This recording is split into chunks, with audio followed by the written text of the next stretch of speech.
పిడుగురాళ్ల ప్రభుత్వ మెడికల్ కాలేజీకి national medical commission ఆమోదం తెలిపింది. దీంతో వైఎస్ఆర్సీపీ కోటి సంతకాల ఉద్యమం ఫలించినట్టయింది.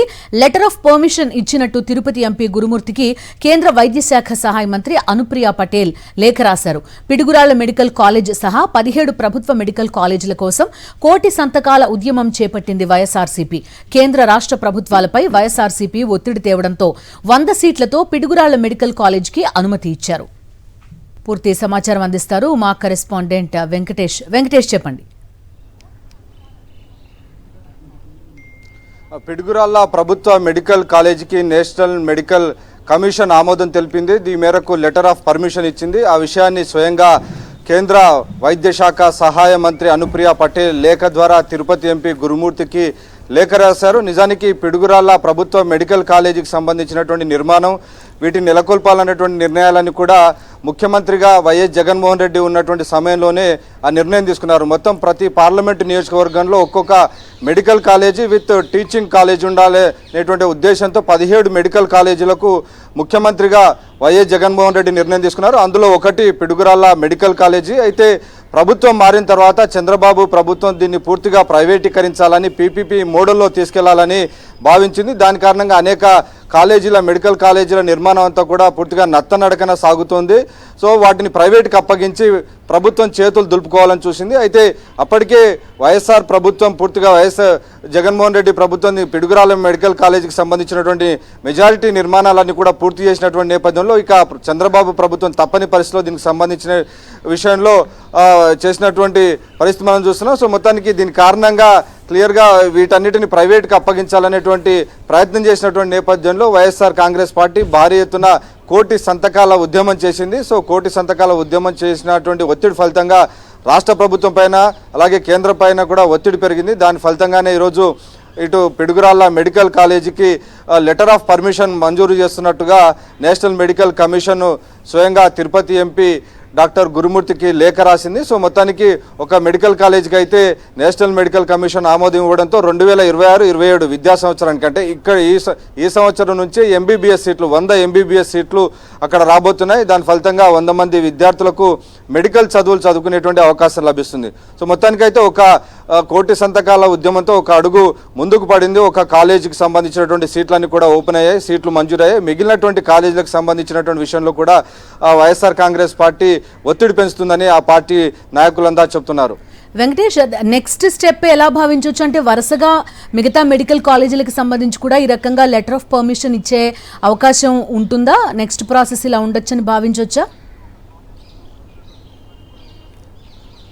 అంటే ఏవైతే మంజూరైనటువంటి 17 మెడికల్ కాలేజీలో దాదాపు 10 మెడికల్ కాలేజీల నిర్మాణాలన్నింటిని కూడా చంద్రబాబు ప్రభుత్వం పూర్తిగా వదిలేసింది.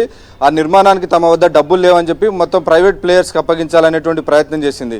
అయితే వైఎస్ జగన్మోహన్ రెడ్డి ముఖ్యమంత్రిగా ఉన్నటువంటి సమయంలోనే చాలా కాలేజీలకు సంబంధించినటువంటి నిర్మాణాలు అన్ని సింహభాగం పూర్తి చేశారు. సో అందులో భాగంగానే ఇటు పిడుగురాళ్లకు కూడా దాదాపు పూర్తయింది. ఆ నేపథ్యంలోనే ఆ కాలేజీకి ఈరోజు నేషనల్ మెడికల్ కమిషన్ 100 సీట్లు కేటాయించినటువంటి పరిస్థితి. సో చంద్రబాబు వచ్చిన తర్వాత ఏ మెడికల్ కాలేజీ నిర్మాణాన్ని కూడా పూర్తి చేసేందుకు ముందుకు రావడం లేదు. వీటిని కనుక పూర్తి చేస్తే వైఎస్ జగన్మోహన్ రెడ్డికి క్రెడిట్ వస్తుందనేటువంటి నెపంతోనే చేయట్లేదన్నది వైఎస్ఆర్ కాంగ్రెస్ పార్టీ నేతలు చెప్తున్నటువంటి మాట.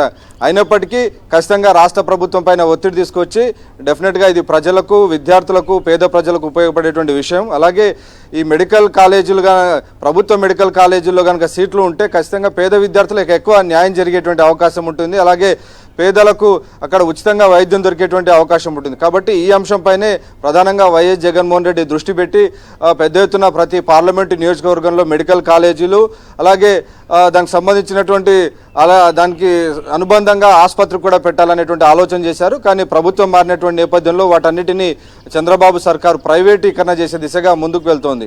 రైట్, ప్రైవేటీకరణని కేంద్ర ప్రభుత్వం తరపు నుంచి అడ్డుకునే అవకాశం ఏదైనా కనిపిస్తుందా? ఎందుకంటే ప్రైవేట్ ప్లేయర్స్కి ఒక్కొక్కటి అప్పగించే ప్రయత్నాలు జరుగుతున్నాయి. ఈవెన్ మెడికల్ కాలేజీలనే కాదు, ఫిషింగ్ హార్బర్లు కానీ, పోర్ట్లు కానీ వరుసగా ప్రైవేట్ ప్లేయర్స్ చేతుల్లోకి వెళ్ళిపోతున్న పరిస్థితి ఒక్కొక్కటిగా.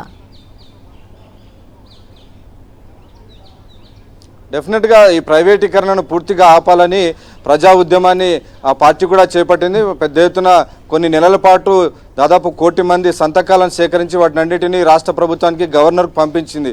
సో అయినప్పటికీ కూడా రాష్ట్ర ప్రభుత్వంలో చలనం లేనటువంటి విషయాన్ని మనం చూస్తున్నాం. సో ప్రైవేటీకరణ అనేది ఒక ఎజెండాగా ప్రభుత్వ పాలసీగా రాష్ట్ర ప్రభుత్వం పెట్టుకుందనేది వైఎస్ఆర్ కాంగ్రెస్ పార్టీ చేస్తున్నటువంటి వాదన.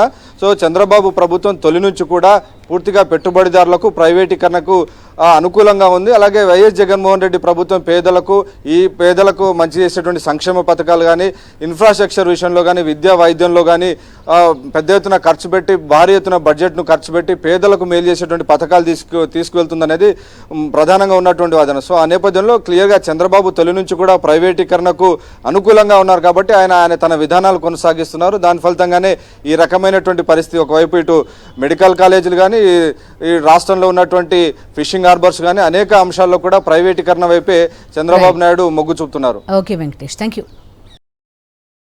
మరిన్ని అప్డేట్స్ కోసం ఛానల్ ను సబ్స్క్రైబ్ చేయండి.